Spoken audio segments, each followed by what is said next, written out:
The HSCS Indomitable tumbled out of faster-than-light space like a drunk falling through a door.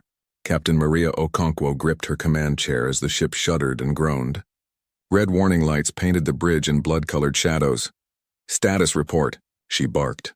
"FTL drive is fried, Captain," her chief engineer responded through the comm system. "That experimental jump tore it apart. We're stuck on conventional engines until I can patch it together." Maria cursed under her breath. The Indomitable was supposed to be exploring the outer edges of human space, not jumping blind into unknown territory. But the politicians back on Earth wanted faster FTL technology, and they wanted it now. So they pushed. They always pushed. "Where are we?" she asked. Her navigation officer, a young woman named Chen, stared at her screens with wide eyes. "Captain, I don't recognize any of these star patterns. We're not just outside human space. We're way outside." The bridge fell silent. 800 people on this ship. 800 souls that Maria was responsible for. And now they were lost in a part of the galaxy no human had ever seen. "All right," Maria said, forcing her voice to stay calm. "We've been in tight spots before. Chen, start mapping local space. Communications. Send out a standard first contact package on all frequencies. Engineering, I want that FTL drive operational in 72 hours. Yes, ma'am, the crew got to work." They were good people, Maria thought. Most of them were veterans of Earth's recent civil war. They knew how to keep their heads when everything went wrong. 3 hours later, Communications Officer Rodriguez sat up straight. "Captain, we're getting a response." "Already?" Maria felt her stomach tighten. "Put it through." The main screen flickered to life. What appeared on it made several crew members gasp. The being on the screen had 6 eyes arranged in 2 rows across a flat face. Its skin was a pale blue color, and it wore some kind of uniform covered in symbols. "This is Captain Maria Okonkwo of the human space cruiser Indomitable," Maria said slowly. "We come in peace. Our ship malfunctioned and we appear to be lost." The alien's mouth moved. A moment later, the translation software kicked in. The voice was flat and mechanical. "You have entered Galactic Council space without authorization. Power down your weapons systems and prepare for inspection. Resistance will be met with appropriate force." Maria felt her jaw tighten. She'd heard demands like that before. During the Civil War, the enemy always used the same tone right before they attacked. "We are not powering down anything until we know your intentions," Maria responded. "We are happy to talk, but we will not make ourselves defenseless in unknown space." The alien's 6 eyes seemed to narrow. "You do not understand. This is not a request. This is galactic law. All unauthorized vessels must submit to inspection. You have 10 minutes to comply." The screen went black. "Captain?" Rodriguez looked worried. "What do we do?" Maria stood up from her chair. Every instinct she had developed over 20 years of military service was screaming at her. The Civil War had taught her one vital lesson. Never give up your weapons when someone demands them. "That's how you die. Bring weapons online," she ordered. "Shields to maximum. Navigation, plot us an escape route. If they want to inspect us, they can ask nicely." "Captain, look." Chen pointed at her screen. 3 ships had appeared on their sensors. They were closing fast and they were big. Bigger than the Indomitable. "They're locking weapons on us," Rodriguez said, his voice rising. "Evasive maneuvers," Maria snapped. "But do not fire unless they fire first." The Indomitable banked hard to port. The 3 alien ships moved to surround them in a triangle formation. Then all 3 fired simultaneously. The shots went wide. They weren't even close to hitting the ship. "Warning shots," Maria's tactical officer said. "They're trying to make us stop." But Maria had seen this tactic before. During the war, enemies would fire warning shots to make you think they weren't serious. Then, the moment you powered down, they'd blow you apart. "They're moving closer," Chen reported. "They're going to box us in." "Target their weapon systems," Maria ordered. "Prepare to fire on my mark." "Captain, if we shoot first," "They shot first," Maria interrupted. "We're just responding. Fire." The Indomitable's railguns opened up. Humanity had learned to build weapons that hit hard and fast during the Civil War. No fancy energy beams or plasma cannons, just solid chunks of metal accelerated to incredible speeds. The results were devastating. The first alien ship's weapons array exploded in a shower of debris. The second ship tried to dodge, but the Indomitable's AI-guided targeting system adjusted instantly. More railgun rounds tore through its hull, venting atmosphere into space. The third ship returned fire, But its shots were slow, predictable. The Indomitable's pilot dodged them easily while their guns kept hammering away. 30 seconds after the engagement began, 2 alien ships were crippled and drifting. The third ship was torn in half, debris spinning away into the dark. The bridge was silent except for the quiet beeping of instruments. "Did we just?" Chen whispered. "Did we just kill them?" Maria felt cold. She looked at the wreckage on the screen. Those had been living beings. People, maybe. With families. With lives, but they had shot first. Hadn't they? "Captain, we're receiving multiple transmissions," Rodriguez said. "I'm picking up dozens of ships heading our way. Maybe hundreds." Maria's blood ran cold. "How long until they get here?" "At their current speed?" 6 hours, 6 hours. Maria looked around her bridge at her crew. They were scared. Some were in shock. They just killed aliens. Real aliens. And now more were coming. "Get that FTL drive working," Maria said to her chief engineer. "I don't care if you have to rebuild it from spare parts and prayer. We need to jump out of here. It'll take at least 48 hours, Captain." Maria closed her eyes. They had 6 hours before an alien fleet arrived. They had no idea where they were. No backup, no support. Just 800 humans on one beat-up ship, and they just started a war. "All hands, this is the captain," Maria said into the ship-wide comm. "Battle stations. We have hostile forces inbound. I won't lie to you. We're in serious trouble. But we're human, and humans don't quit. We've survived worse. We'll survive this." She hoped she sounded more confident than she felt. The crew scrambled to their positions. The Indomitable's guns were reloaded. Shields were reinforced. Every weapon system they had was brought online. Maria stared at the approaching fleet on her tactical display. Hundreds of dots all heading toward her ship, one human vessel against an entire civilization. "Come on then," she whispered. "Let's see what you've got." The war had begun. Neither side knew it yet, but everything was about to change. One human ship had appeared in galactic space, and nothing would ever be the same again. The Galactic Council met in emergency session. 10,000 species represented by their ambassadors gathered in the great chamber that floated in neutral space.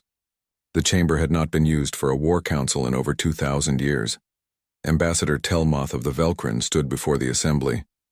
His forearms gestured dramatically as he spoke. 3 ships destroyed, 147 crew members dead. This is unprecedented. This human vessel violated every law of civilized conduct. They attacked without warning. They targeted life support systems. They showed no mercy. Murmurs rippled through the chamber. Dead. The humans had actually killed council ships. Not disabled them. Not captured them. Killed them. Perhaps it was a misunderstanding, suggested Ambassador Earl of the Pantheon Collective. Her species had always been the voice of peace. "They are new to our space. They may not understand our protocols." "They understood violence well enough," Telmoth snapped. "The Galactic Fleet will teach them to understand something else. Consequence." The vote was unanimous. A punitive fleet would be dispatched. 30 ships, more than enough to handle one primitive vessel. The humans would be given one chance to surrender. If they refused, they would be destroyed as an example to any other species that might consider such barbarism. Admiral Kethvar was given command of the fleet. He was old even for a Velkrin. He had fought in the last real war centuries ago, before the Council had perfected the rules that made war civilized, back when ships died and soldiers didn't come home. He didn't want this command. But duty was duty.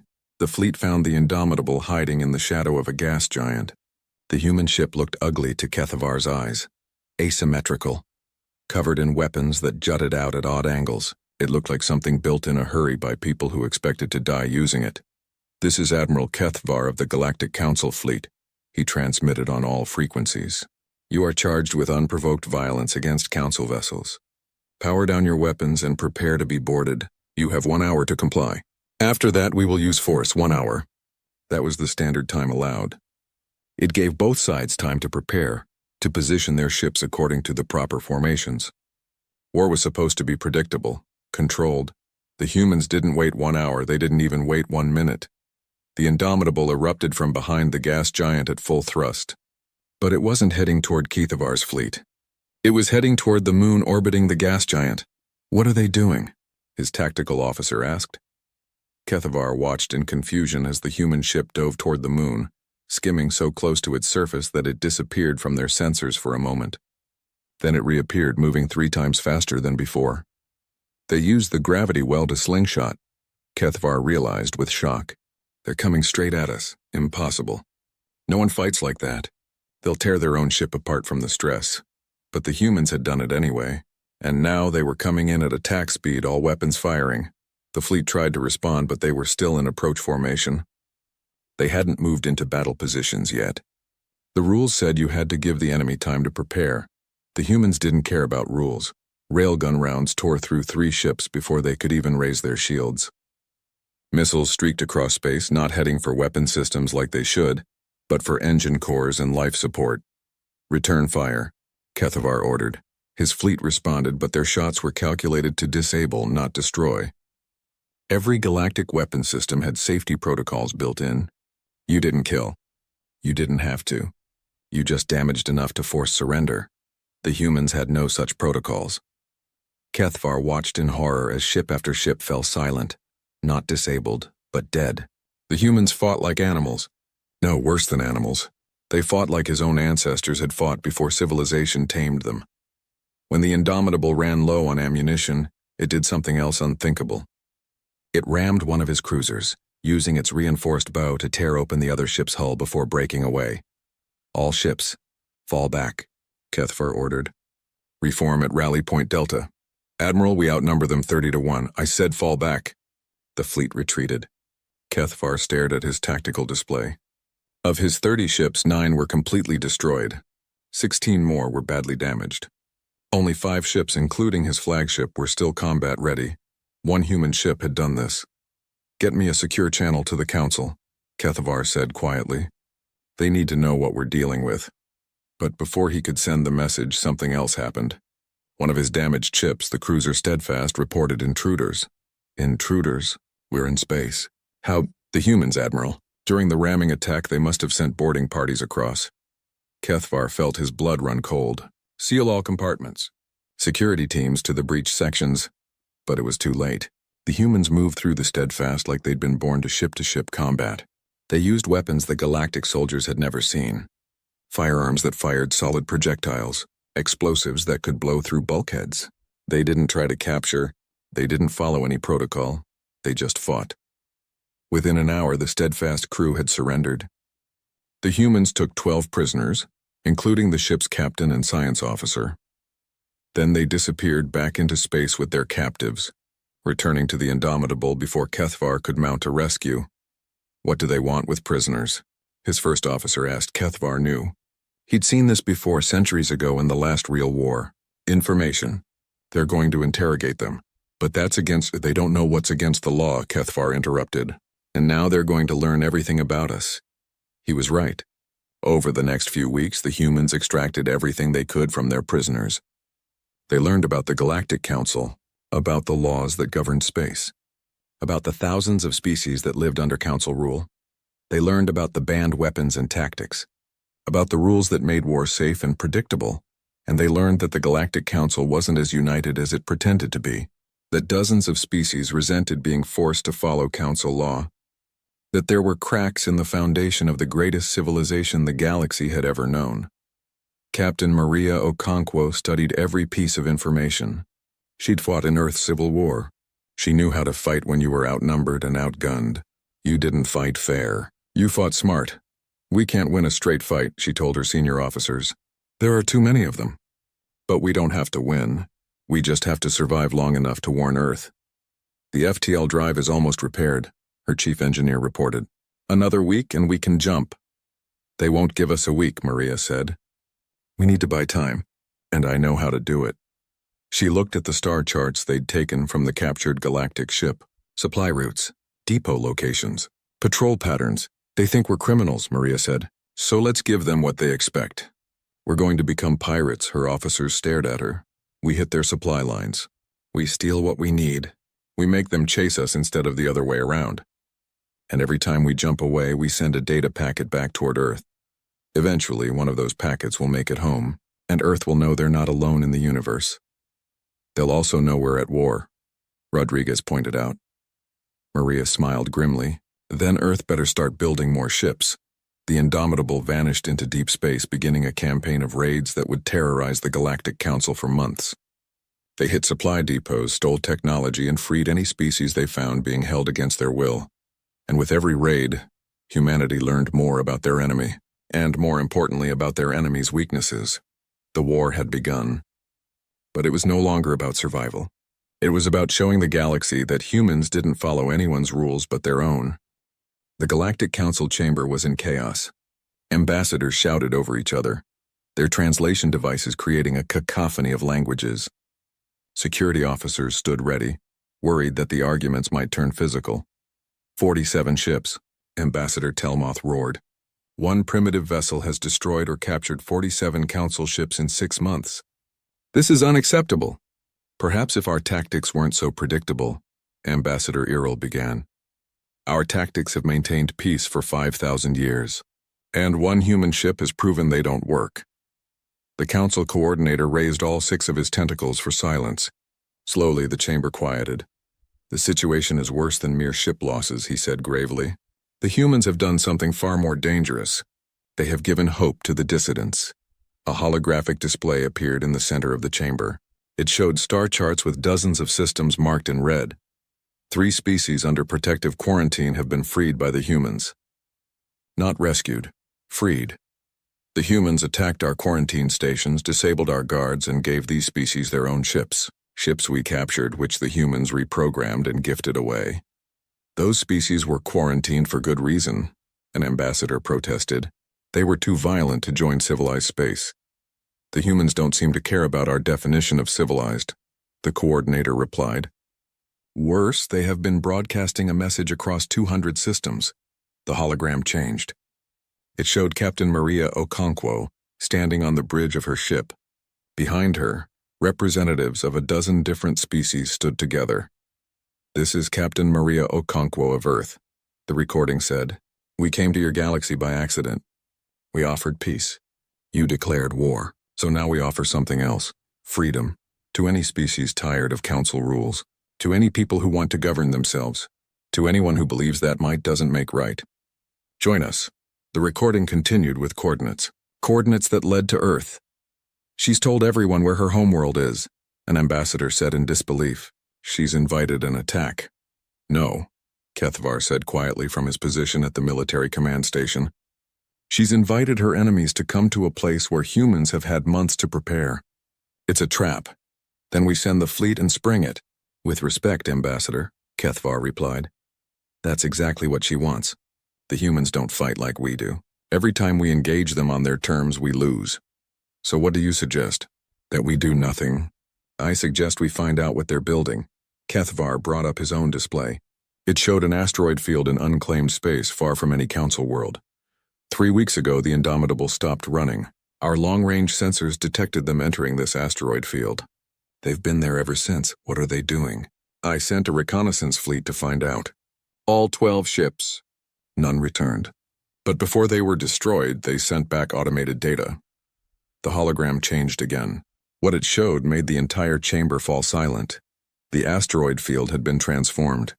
Hundreds of asteroids had been hollowed out and connected by tunnels and docking tubes. Weapons platforms dotted the field like deadly flowers, and docked throughout the complex were ships, council ships, captured vessels that had been torn apart and rebuilt with human technology. They've built a fortress, someone whispered. Worse, Kethvar said. They've built a shipyard. They're not just repairing captured vessels. They're building new ones. And they're not alone. The image zoomed in. Among the human workers, other species moved. The Kresh, freed from quarantine, worked alongside humans on weapon systems. The Torvin, another species the Council had deemed too primitive, helped construct hull plating.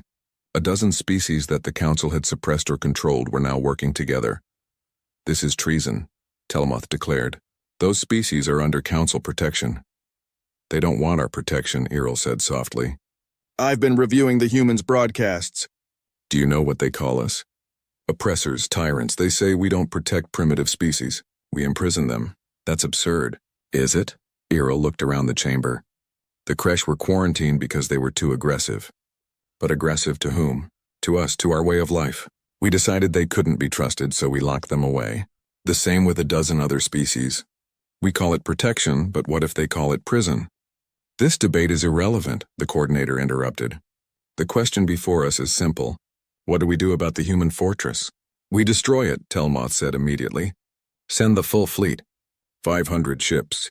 End this before it spreads, and if we fail? Earl asked. If we send our fleet and the humans destroy it like they destroyed every other force we've sent? Then we glass their homeworld from orbit, Telmoth replied coldly. We send 1,000 ships to Earth and we make an example. One that every species in the galaxy will remember. The coordinator looked at Kethvar. Admiral, your assessment? Kethvar was quiet for a long moment. He thought about the reconnaissance fleet.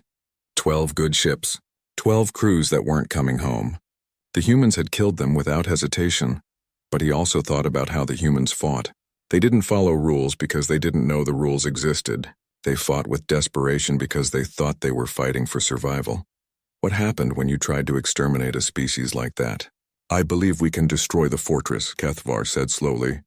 And I believe we can destroy Earth, but I don't believe we can destroy humanity. Explain.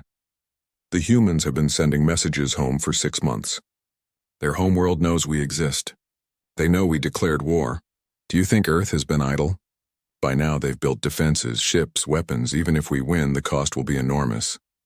The Council has never backed down from barbarians, Telmoth declared. No, Kethvar agreed. But we've also never faced barbarians like this. The humans don't just fight. They think. They adapt.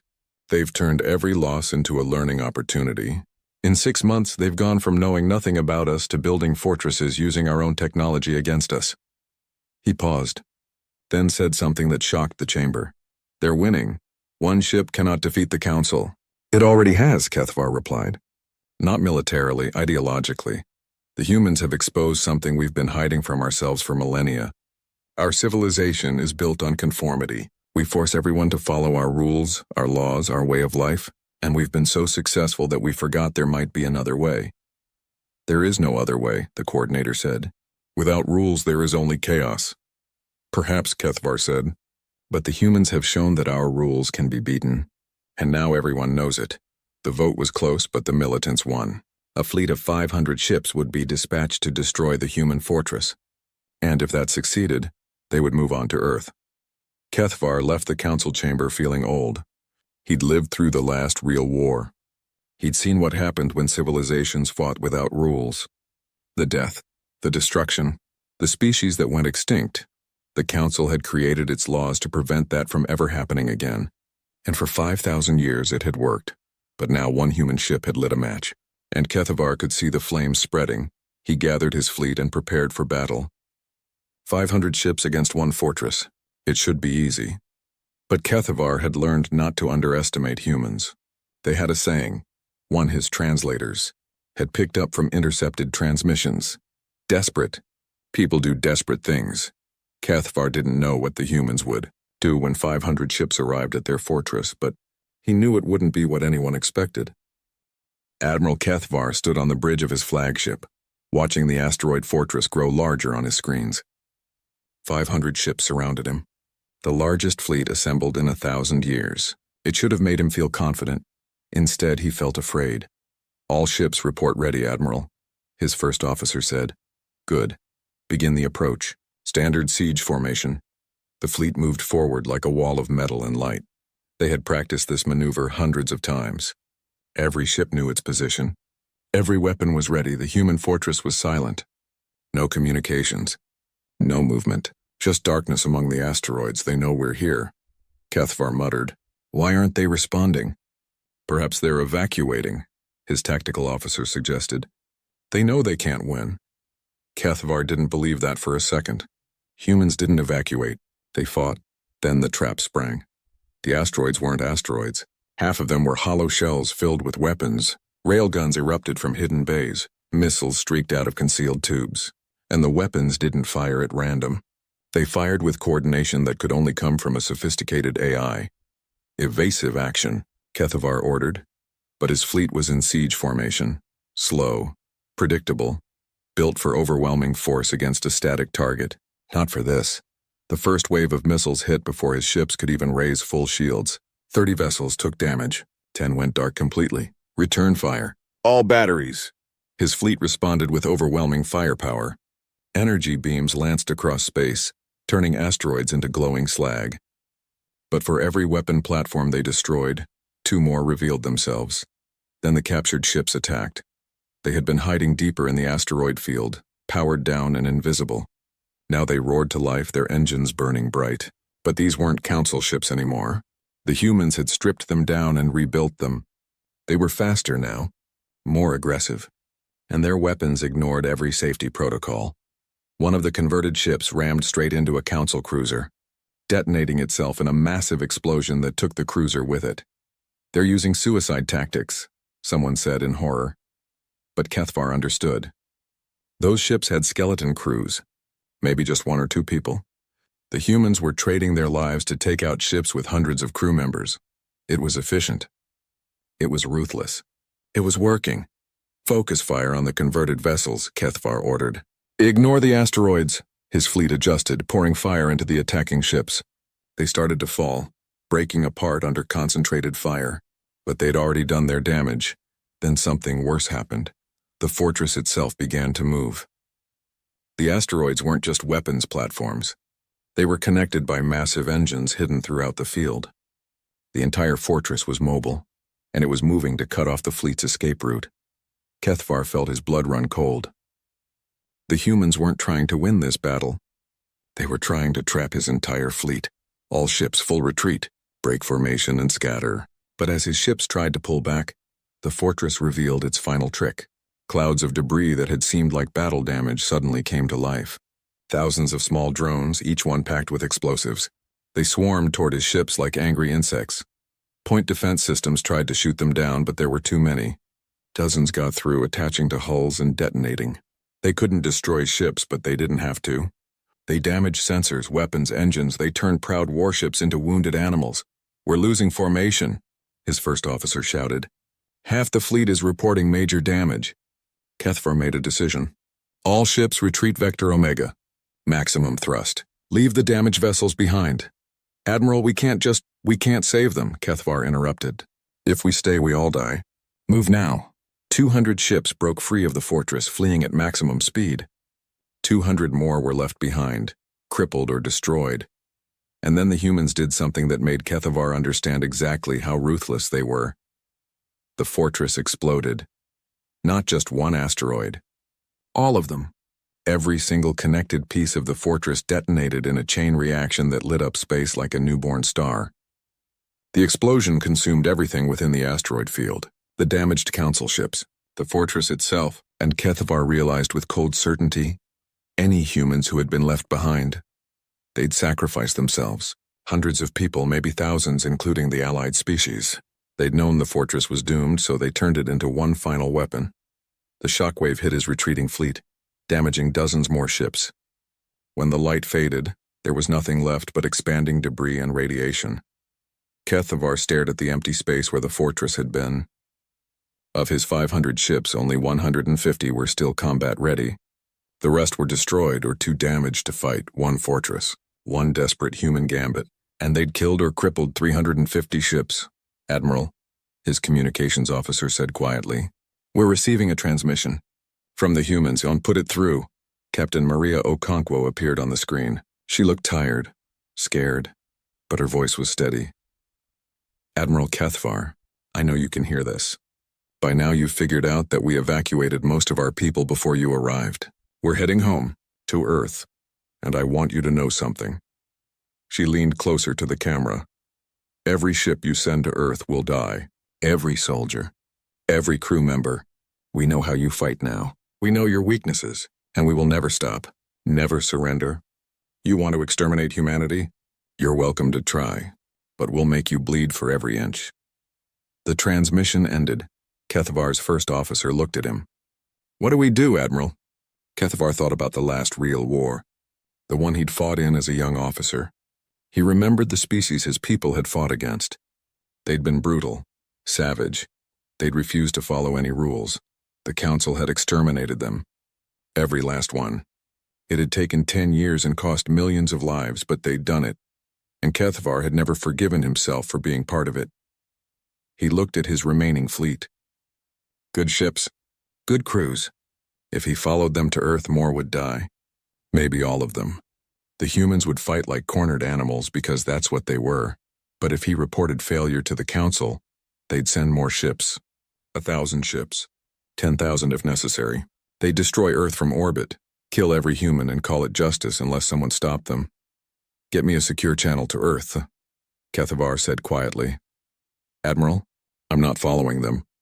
I'm going to talk to them. The Council ordered.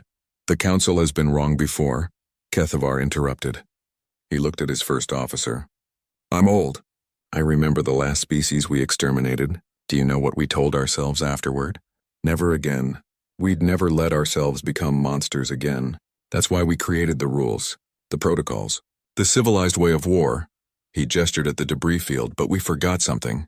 We forgot that the rules only work if both sides agree to follow them. The humans don't know our rules, and even if they did, why should they follow them? We declared war on them.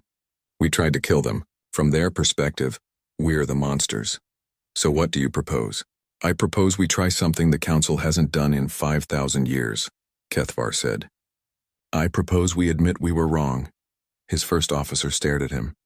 The Council will never agree to that. Then the Council will have to court-martial me, Kethavar replied. Because I'm not sending my people to die for a war that never should have started. He looked at the communication screen, waiting for the channel to Earth to open. Get me Captain Okonkwo, he said. It's time we talked. Really talked. Not as enemies, but as two people who've seen enough death. The signal went out across space, carrying a message that would change everything. Not a declaration of war, but an offer of peace. The Indomitable limped into Earth orbit 3 days ahead of Kethavar's fleet. Captain Maria Okonkwo stood on the bridge, looking down at the blue and green planet below. Home. She'd thought she'd never see it again. Captain, you need to see this, Rodriguez said, awe in his voice. Maria looked at the tactical display and felt her breath catch. Earth's orbit was filled with ships. Hundreds of them, thousands. Humanity had been busy, they weren't pretty ships. Most looked like the Indomitable, cobbled together from whatever materials Earth could produce. But they were armed, and they were ready.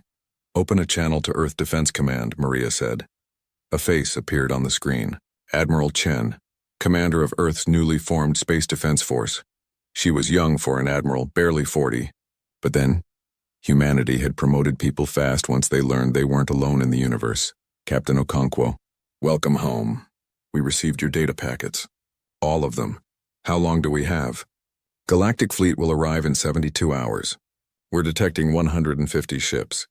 Chen's expression was grim. We have 10,000 ships to meet them. But our intelligence suggests galactic ships are more advanced. They are, Maria confirmed. But they follow rules. We don't. That's our advantage. We've studied your battle reports. Every tactic you used we've incorporated into our doctrine. We're as ready as we can be. Maria felt a weight on her chest. 10,000 ships. Millions of people. All preparing to fight because she'd started a war. Admiral, there's something you should know. Kethavar, the Galactic Admiral, he sent me a message. He wants to talk. Chen's eyes narrowed. It could be a trap. It could be. But I don't think so. I've fought Kethavar 3 times now. He's not like the others. He's old enough to remember what real war looks like. And I don't think he wants this. What do you want to do? Maria thought about her crew. 800 people who'd followed her across the galaxy and back. About the allied species who'd died at the fortress. About Earth preparing for a war that might destroy everything. Set up a meeting. Neutral ground. A station in the outer system. No weapons, just talk. And if he attacks, then we destroy his fleet and prepare for the next one. Maria looked at Earth below. But if there's even a chance we can end this without more death, we have to try. The meeting was held on a mining station at the edge of Earth's solar system. Maria brought only her senior officers. Kethavar brought his command staff. Both sides were armed, but the weapons stayed holstered. Maria saw Kethavar for the first time in person. He was tall, even for his species, with 4 arms that moved with military precision. But his eyes were old, tired. She recognized that look. She saw it in her own mirror every morning. Captain Okonkwo, Kethavar said. The translator rendered his voice as deep and formal. Thank you for agreeing to meet, Admiral Kethavar. I'll be honest. I'm not sure why we're here. Your council declared war on us. They tried to kill us. Why should we trust anything you say? You shouldn't, Kethvar replied bluntly. Trust must be earned. But I believe we can end this war before it destroys both our peoples. Your people started it. Yes. The simple admission shocked Maria. We did. We applied our laws to a species that knew nothing about them. We treated you as criminals when you were victims. And when you defended yourselves, we declared war instead of admitting our mistake. He leaned forward. All four arms spread in what Maria's translator indicated was a gesture of honesty. The Galactic Council is fracturing, Captain. Your rebellion has inspired dozens of species to question Council authority. Some have already declared independence. Others are preparing for war. The Council I serve is dying, killed by its own arrogance. Good, Maria said flatly. From what I've seen, the Council deserves to die. Perhaps. But when it dies, it will take millions of innocent people with it. Galactic civilization is 5,000 years old. Trillions live under its protection, however flawed that protection is. If it collapses into civil war, the death toll will be unimaginable. So what do you want from us? I want you to help me rebuild it, Maria laughed. She couldn't help it. You want the species you declared war on to help you fix your broken government? Yes, because you've proven something the Council needed to learn. That our way isn't the only way. That there are species who can fight, who can think, who can thrive without following our rules. Kethvar pulled up a holographic display. It showed star charts divided into different colors. The Council is splitting into factions. The hardliners who want to maintain the old ways, the moderates who want reform, and the independents who want freedom from Council rule entirely. Right now, the hardliners are winning. They have more ships, more resources, more support from species who fear change. Let them fight it out. Why should humanity care? Because if the hardliners win, their first act will be to exterminate Earth. They'll send 10,000 ships, 100,000 if necessary. They'll turn your beautiful planet into glass just to prove that rebellion has consequences. Maria felt cold. She looked at her officers. They looked back with the same fear she felt. And if we help you, she asked, then we build something new. A galactic council that respects sovereignty, that allows species to defend themselves, that treats everyone as equals, not subjects. Kethvar's voice grew passionate. The humans have shown us that different doesn't mean wrong. Help us teach that lesson to the rest of the galaxy. In exchange for what? A seat at the table. When the new council forms, humanity will be a founding member. Your voice will be heard. Your rights will be protected. Maria turned to her officers. Opinions? Rodriguez spoke first. It could be a trap. He could be trying to get us to lower our defenses. It's definitely a trap, Chen added from the communication link. Just not the kind you think. If we agree to this, we're committing to a civil war. Galactic civilization tearing itself apart. Billions will die. But if we don't, Maria said quietly, Earth stands alone. And eventually they'll send enough ships to destroy us. She looked at Kethvar. I need to consult with my government. But personally, I have one question. Why should we believe you? You served the council your entire life. Why betray it now? Kethvar was quiet for a long moment. Then he spoke. Because I'm old enough to remember the last species we exterminated. I was there. I fired the weapons. I followed orders. And when it was over, when every last one of them was dead, I asked myself if it was worth it, if following the rules was more important than mercy. His voice dropped to almost a whisper. I told myself it was, that we had no choice. That civilization required difficult decisions. But I was wrong. And I've spent centuries trying to make up for that mistake. He looked directly at Maria. Don't make me live with another genocide on my conscience, Captain. Help me be better. Help my people be better. Maria saw the truth in his words. He was exactly what she'd suspected. A good soldier who'd followed bad orders and spent his life regretting it, just like half the veterans of Earth's civil war. I need to speak with Earth's government, Maria said. Give me 48 hours. Of course, the meeting ended. Maria returned to the Indomitable and sent a full report to Earth. The debate that followed was intense. Some wanted to refuse Kethvar's offer and fight. Others saw it as humanity's best chance for survival. The vote was close, but in the end, pragmatism won. Earth couldn't defeat the entire galaxy alone. But with allies, with species who wanted change, maybe they could build something better. Maria sent Kethvar their answer. Yes, the Galactic Civil War lasted 5 years. It was brutal. Thousands of ships destroyed. Billions displaced. Entire species forced to choose sides. But slowly, painfully, the reformist won. The old council fell. A new one rose in its place, built on principles humanity had helped write: sovereignty, self-determination, the right to defend yourself. Maria Okonkwo stood in the new council chamber as Earth was formally inducted as a founding member. Cathvar stood beside her, now retired from military service but serving as an advisor to the new government. One ship, he said quietly. That's all it took. One human vessel appeared in our space and changed everything. Maria smiled. We're good at that. Humans, I mean. We're terrible at following rules. The galaxy is better for it. They stood together looking at the assembled ambassadors, representatives of 1,000 species, all equal now, all free to govern themselves, all united not by force but by choice. The Indomitable was preserved in Earth orbit as a monument. Tourists came from across the galaxy to see the ugly asymmetrical ship that had started a war and ended an empire.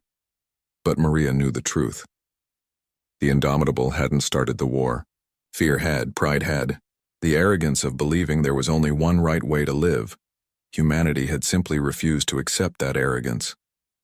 And in doing so, they'd freed the galaxy, one vessel, 800 people, and the willingness to fight for what they believed was right.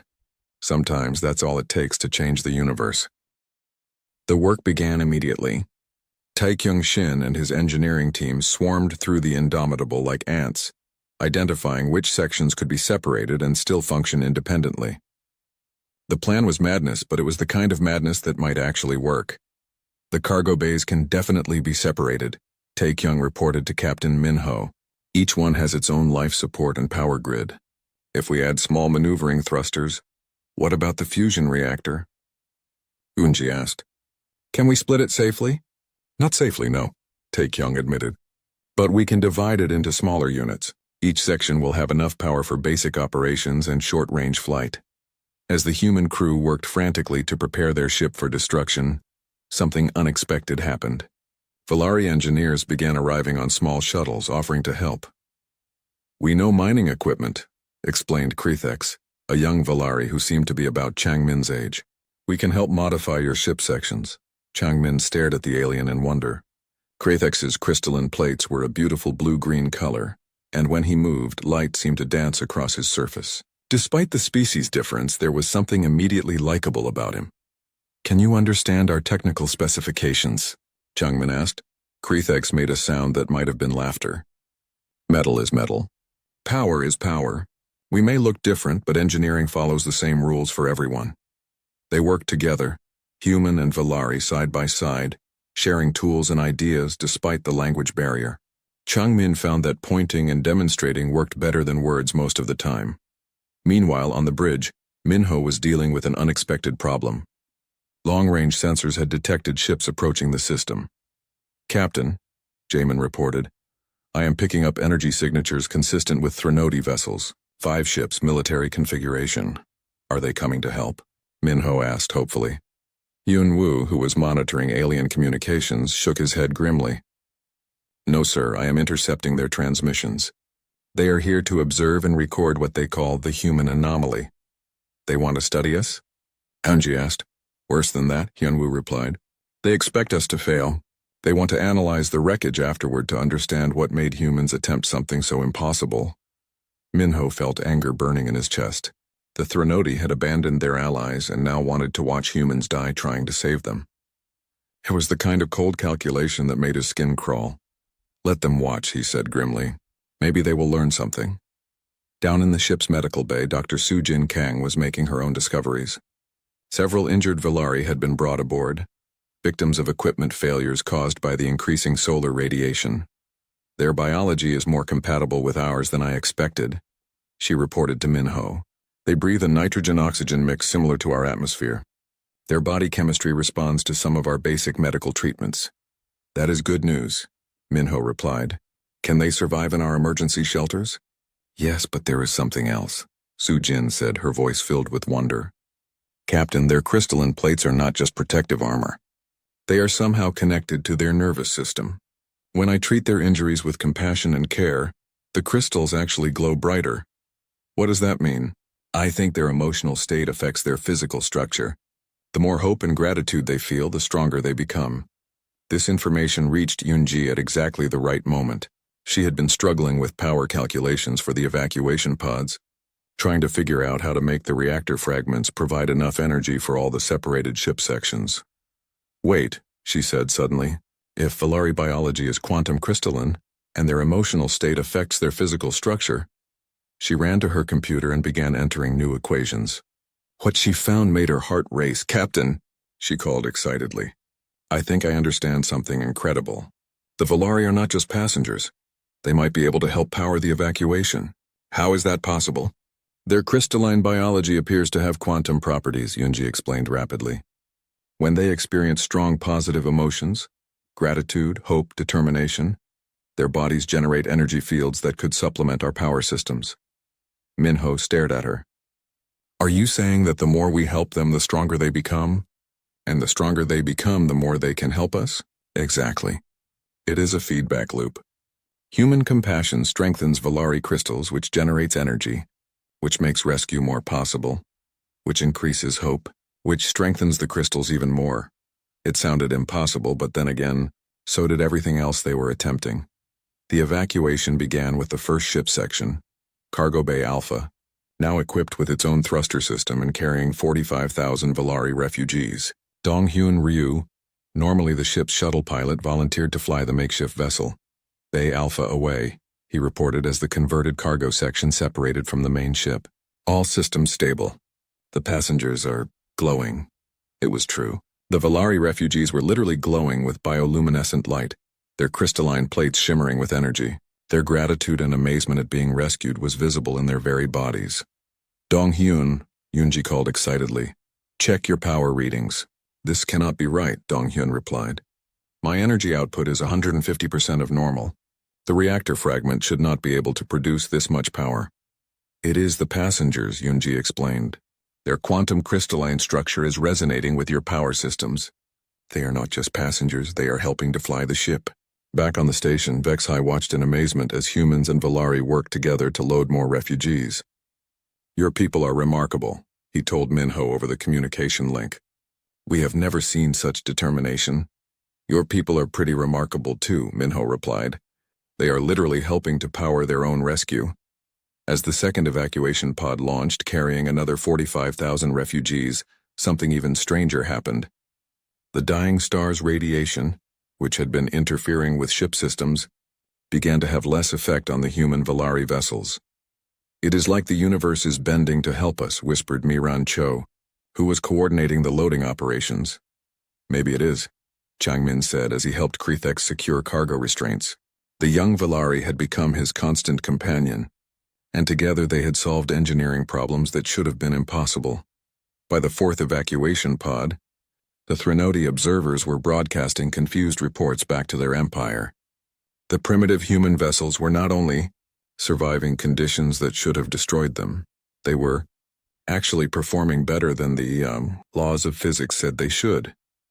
"The human emotional resonance is affecting local space-time," one Threnody scientist reported. "Their determination to save lives appears to be creating quantum tunnels through normal reality." "That is impossible," came the reply from the Threnody flagship. "Yes, sir. Completely impossible. But it is happening anyway." As the fifth pod launched, carrying Valari families who sang crystalline songs of gratitude, Yunji made another discovery that changed everything. "Captain," she said, her voice filled with awe, "I do not think this is just about quantum resonance anymore. I think we are dealing with something much larger." "What do you mean?" "I think consciousness itself can affect physical reality under extreme conditions. When enough beings, human and Valari, focus their will on saving lives, the universe responds. The laws of physics become flexible." Minho looked around at his crew who were working beyond exhaustion to save people they had never met. He looked at the Valari refugees, whose crystalline bodies glowed with hope and gratitude. He thought about the Threnody, watching from a safe distance, unable to understand why anyone would risk everything for strangers. Maybe the universe has been waiting for someone crazy. "Enough to try," he said. The sixth pod was almost ready to launch when the dying star entered its final phase. Solar flares reached out like hungry fingers, and the remaining mining stations shuddered under the assault. We need to go now. Vex-High reported urgently. The star is beginning its final collapse. Only one station remained. Station Prime, where Vex-High and the last 200,000 Volari waited for rescue. But there was a problem. The final evacuation pod could only hold 150,000 beings, and someone would have to stay behind to operate the station's systems until the last moment. I will remain, Vex-High said simply, as will 4999 volunteers. We will ensure that everyone else escapes safely. No, Minho said firmly. Nobody gets left behind, not on my watch. But with less than 2 hours until the star exploded, it seemed like some choices were inevitable.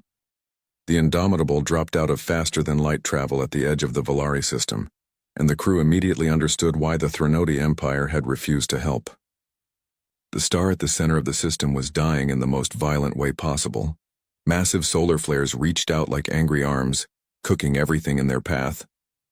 The inner planets were already gone, turned to molten rock by the increasing heat. Only the outer planets remained, and they would not last much longer. My God, whispered Yunji-Nam as she stared at the sensor readings. The energy output is incredible. That star is going to explode within the next 15 hours. Captain Minho-Yun felt his stomach drop. They had hoped for at least 20 hours to conduct rescue operations. 15 hours was barely enough time for one evacuation run, let alone the multiple trips they would need. Jaemin, can you establish contact with the Volari stations? Minho asked. The communications officer worked frantically at his console. I am trying, sir. The solar interference is making it difficult. Wait, I am getting something. The main screen flickered to life, showing a fuzzy image that slowly cleared. The bridge crew fell silent as they got their first look at an alien being. The Volari looked like a cross between an insect and a living crystal. Their bodies were covered in shimmering, translucent plates that seemed to catch and reflect light in beautiful patterns. They had 4 arms, 2 legs, and large eyes that glowed with inner light. This is Prime Coordinator Vex-High of Volari Station Prime, the alien said in a voice that sounded like wind chimes. Who are you? Your ship design is unknown to us. Hyunwoo Kim stepped forward, his hands shaking as he activated the translation protocols he had prepared. This is the Earth ship Indomitable.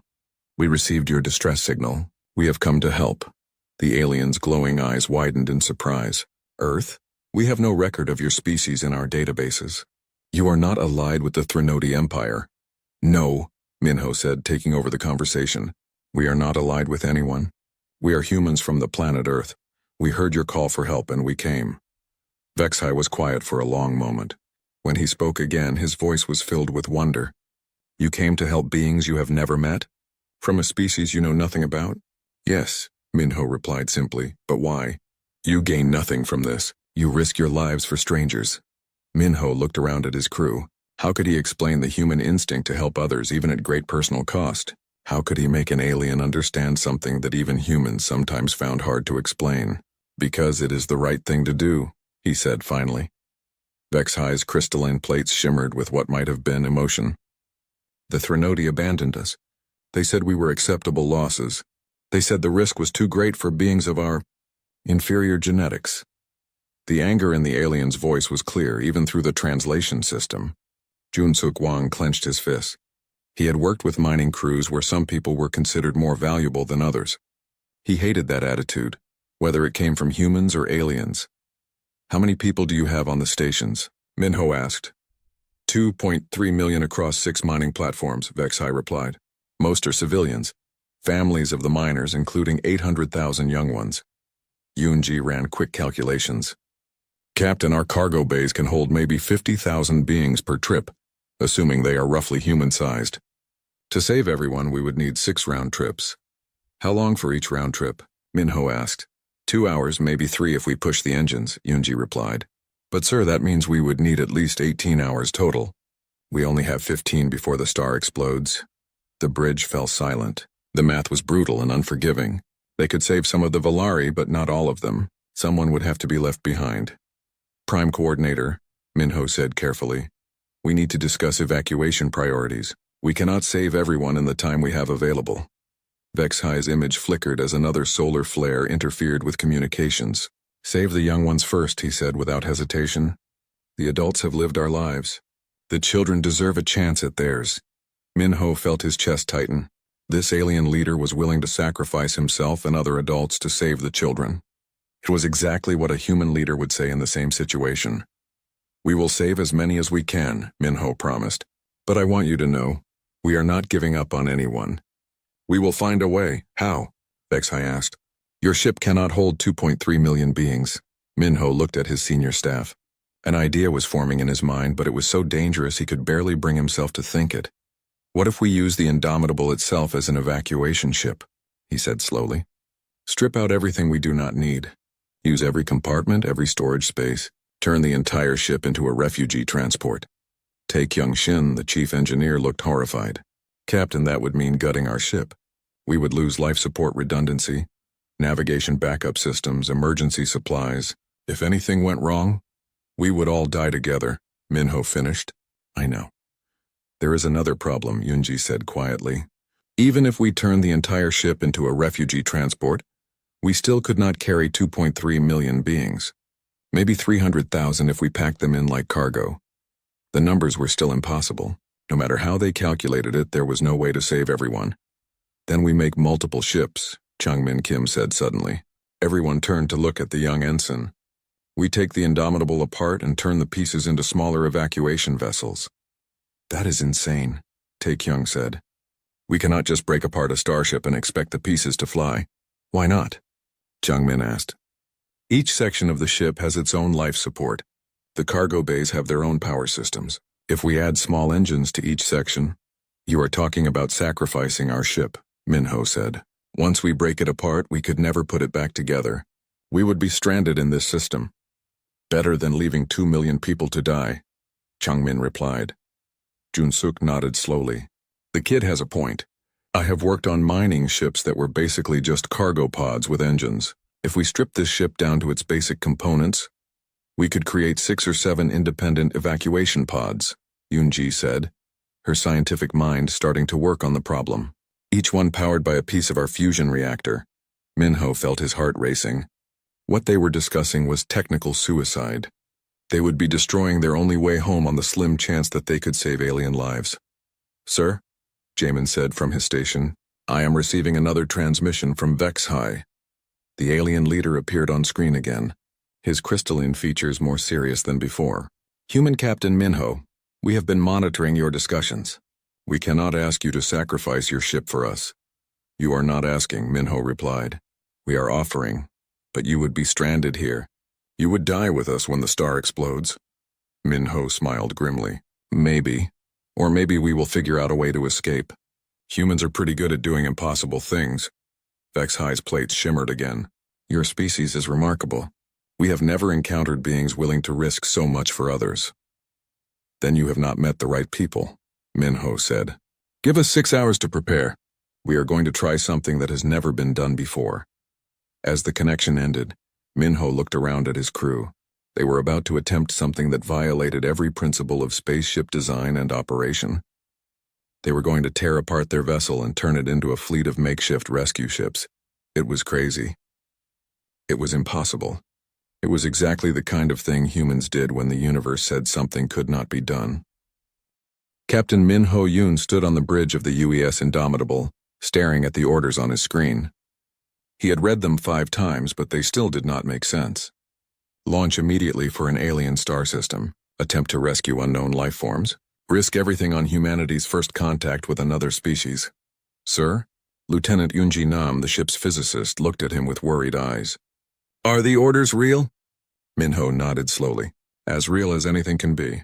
We are going to try to save aliens from a dying star." The bridge crew exchanged glances. They had trained for exploration missions, scientific surveys, and maybe some asteroid mining. Nobody had prepared them for a rescue mission to save beings they had never seen. "How much time do we have?" asked Jun-Suk Wang, the ship's mining specialist.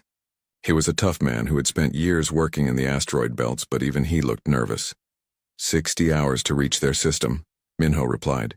Then maybe 12 hours to get everyone loaded before their sun explodes. "That is cutting it very close," Yoonji said, running quick calculations on her tablet. "We will have to push the fusion drives harder than they were designed for." Minho walked to the main display screen, which showed a map of local space. The Volari system was a tiny dot at the edge of their range. It might as well have been on the other side of the universe. "I will not lie to any of you," he said to his crew. "This mission is dangerous. We do not know if these aliens are friendly. We do not know if their biology is compatible with our ship systems. We do not even know if we can communicate with them properly." He paused, looking at each face on the bridge. These were good people, volunteers who had signed up to explore the stars. They did not deserve to die in some alien system, trying to save creatures they had never met. "Anyone who wants to transfer off this ship can do so now," Minho continued. "I will not think less of anyone who chooses to stay behind." The bridge was quiet for a long moment. Then Junsuk spoke up. "Captain, I spent 10 years mining rocks in space. Most of the time it was just me in the emptiness. I always wondered if there was anyone else out there." He smiled grimly. "Now I know there is. I am not missing this for anything." One by one, the other crew members nodded their agreement. Yunji adjusted her calculations for maximum engine output. The communications officer, Jamin O, began preparing translation protocols. Everyone moved with quiet determination. Down in the medical bay, Dr. Sujin Kang was having her own crisis. She had no idea what alien biology might look like. How do you prepare to treat patients when you do not know if they have blood, bones, or anything resembling human anatomy? "I guess we start with the basics," she muttered to herself, gathering supplies. "Oxygen, water, basic nutrients. If they breathe something else or eat something toxic to us, we will figure it out when we get there." Meanwhile, back on Earth, Secretary General Young Hee Lim was dealing with a different kind of crisis. News of the alien signal had leaked to the media. Every television station and internet site was running wild stories about invasion fleets and first contact protocols. "Madam Secretary," her aide said nervously, "the Chinese ambassador is asking why Korea gets to make first contact. The Americans want to know why we did not consult NATO. And the Russians are demanding to send their own ship." Young Hee rubbed her temples. "Tell them we do not have time for politics. Tell them the Valari will be dead in 3 days if we do not act now. Tell them they can argue about jurisdiction after we save some lives." Her aide looked doubtful. "I do not think they will accept that answer." "Then tell them this," Young Hee said firmly. "Korea discovered the signal. Korea has the only ship ready for deep space missions, and Korea is going to do what is right, regardless of what anyone else thinks." Back on the Indomitable, Hyunwoo Kim had been brought aboard as an emergency translator. He sat in the communications room with Yaemin, trying to prepare for conversations with beings they knew nothing about. "The mathematics in their distress call was clear," Hyunwoo explained. "They use base 12 counting, which suggests they might have 6 fingers on each hand. Their time measurements are different from ours, but we can convert them." "What about language?" Jamin asked. "How do we talk to them?" "We start with pictures and numbers," Hyunwoo replied. "Universal concepts like physics and chemistry. If they are smart enough to build space stations, they understand the same scientific principles we do." As the Indomitable prepared for launch, more volunteers kept arriving. Engineers, doctors, linguists, and even some military personnel who wanted to be part of humanity's first rescue mission. The ship was designed for a crew of 200, but more than 300 people had volunteered. "We cannot take everyone," Minho told his senior staff. "We need to save space and wait for the refugees." "Sir," said Changmin Kim, a young ensign fresh from the academy, "what if some of us stay behind on the alien stations? To help with the evacuation? We could make more room on the ship for refugees." The senior officers stared at him. What he was suggesting was essentially a suicide mission. If they stayed behind to help load civilians, they would not make it back to the ship before the star exploded. "That is very brave," Minho said carefully, "but I cannot ask anyone to do that." "You are not asking," Changmin replied. "I am volunteering, and I know others will too." Minho felt a heavy weight in his chest. These young people were willing to die for aliens they had never met. It was either the most noble thing he had ever seen or the most foolish. "We will discuss that option when we get there," he said finally. "Right now, let us focus on reaching the Valari system alive." The launch came sooner than anyone expected. Political pressure from other nations was mounting, and Secretary General Young Hee decided to send the ship before anyone could stop them. "Indomitable, you are cleared for departure," came the voice from Mission Control. "Good luck, and may you bring honor to all humanity." Minho felt the fusion drives ignite beneath him. The ship accelerated smoothly away from Earth. heading for a star system where millions of beings were counting down their final hours. Time to destination? He asked. 59 hours, 37 minutes, Yunji replied. Assuming everything goes perfectly, Minho smiled grimly. In his experience, nothing ever went perfectly. But sometimes, if you were very lucky and very determined, you could make the impossible happen anyway. Behind them, Earth shrank to a tiny blue dot. Ahead lay the unknown, and the slim chance of saving lives that mattered just as much as human ones. Dr. Hyunwoo Kim rubbed his tired eyes and stared at the computer screen. He had been working at the Seoul Deep Space Communication Array for 12 hours straight. Most days his job was boring. He listened to empty space, hoping to find something interesting among the radio waves and cosmic noise. But today was different. A strange pattern kept appearing in the data. At first, Hyunwoo thought his equipment was broken. The signal was too organized, too purposeful to be natural.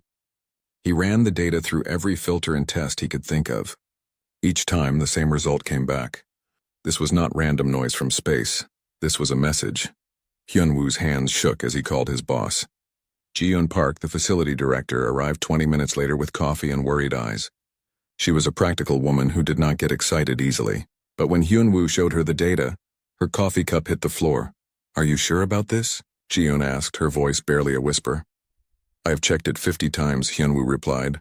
"This is definitely artificial. Someone or something sent this message." They worked together for the next 6 hours, breaking down the signal piece by piece. What they found made their hearts race. The message was not random at all. It had structure, mathematics, and what looked like star charts. More importantly, it was not meant for Earth. The signal was a distress call. Hyunwoo managed to decode parts of the message using basic mathematical principles. The beings who sent it called themselves the Valari. They were asking for help from someone called the Threnody Empire. Their son was dying and they needed evacuation ships immediately. "Look at these numbers," Hyunwoo said, pointing at his screen. "They have 2.3 million people trapped on mining stations around their outer planets. And this timestamp here, if I am reading it correctly, they only have 72 hours before their sun explodes." Ji-eun stared at the coordinates in the message. The Valari system was far away, but not impossibly far. With Earth's newest fusion drives, a ship could reach them in about 60 hours. The math was tight, but it could work. "We need to call the government," Ji-eun said. "This is way above our level." Within an hour, their small control room was filled with important people. Dae-ho Lee, a military liaison, studied the data with suspicious eyes. So Young Choi, a young engineer from the space program, frantically ran calculations on her tablet. Government officials made phone calls in hushed voices. "This could be a trap," Dae-ho said.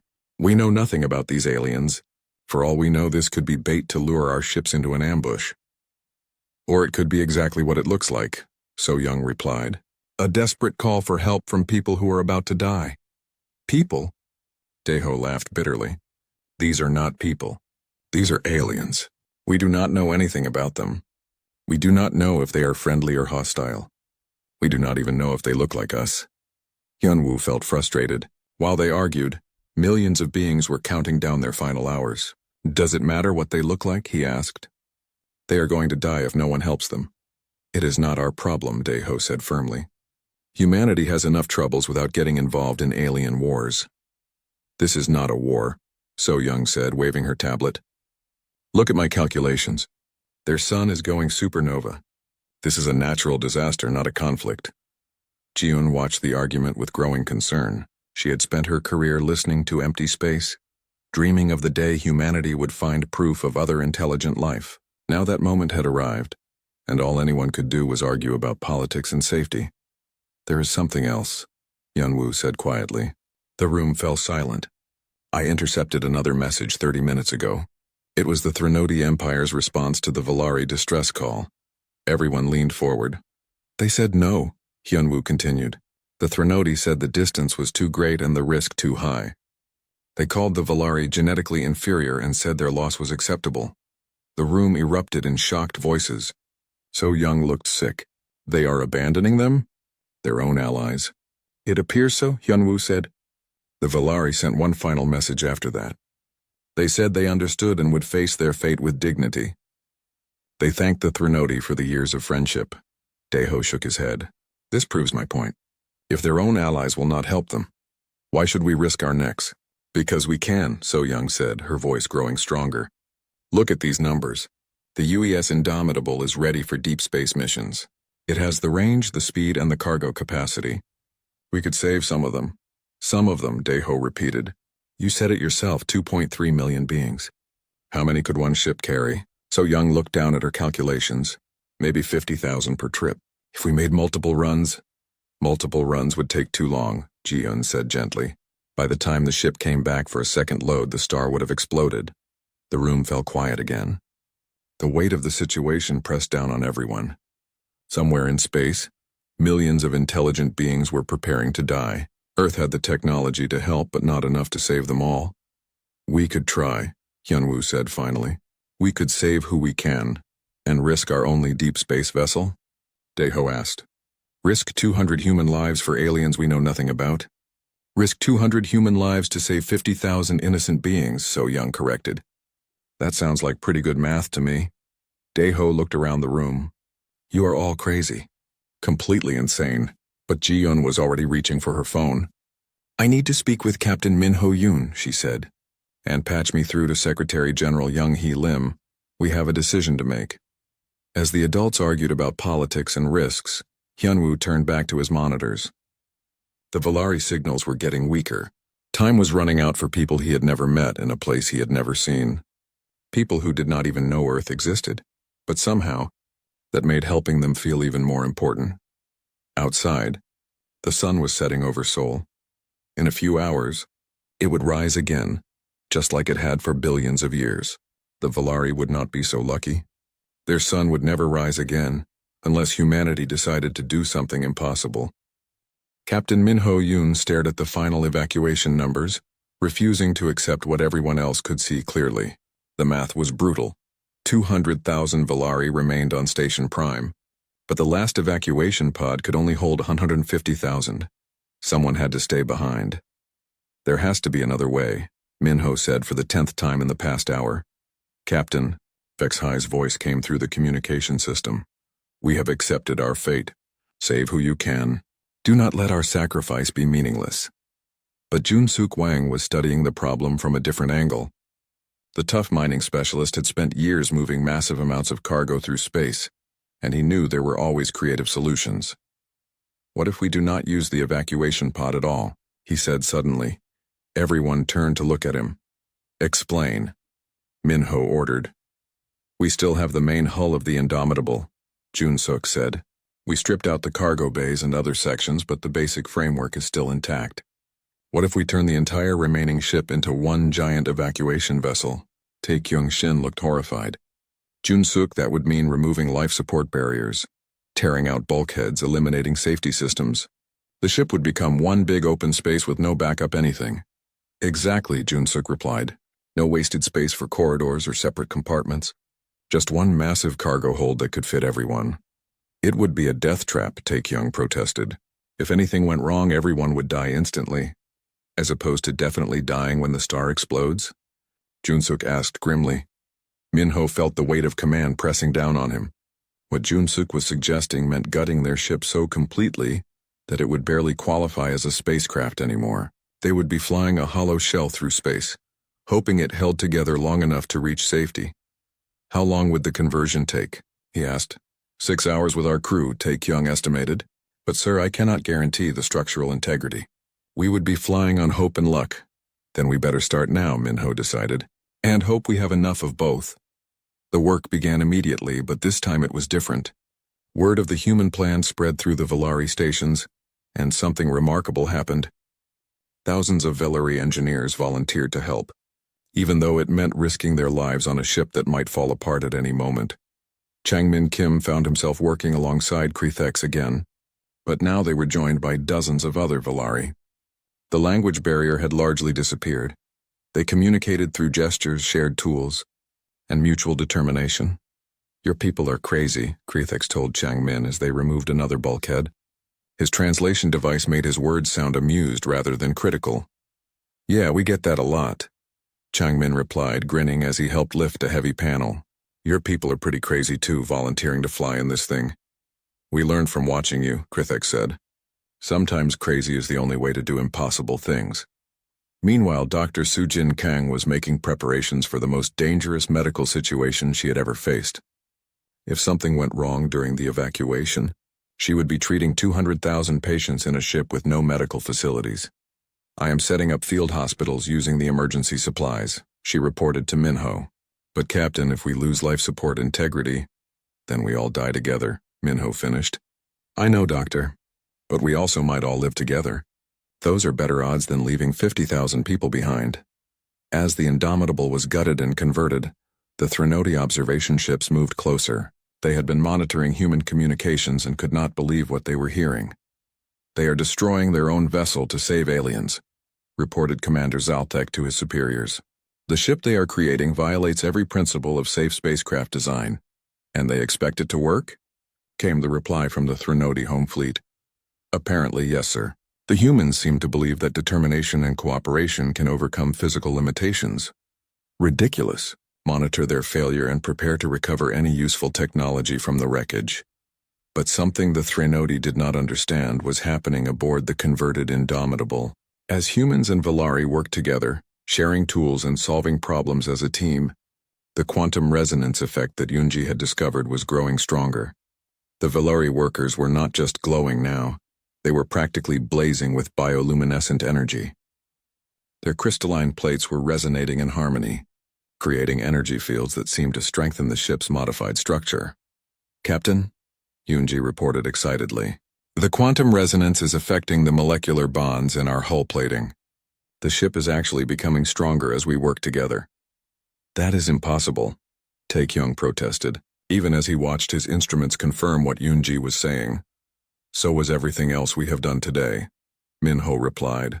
"I am starting to think impossible is just another word for something nobody has tried hard enough to do." With 2 hours remaining before the star's explosion, the conversion was complete. The Indomitable had been transformed from a sleek exploration vessel into something that looked like a giant flying warehouse. Most of the interior walls were gone, replaced by a vast open space filled with emergency life support stations. "She is not pretty," Junsuk admitted, "but she will hold everyone." The final evacuation began.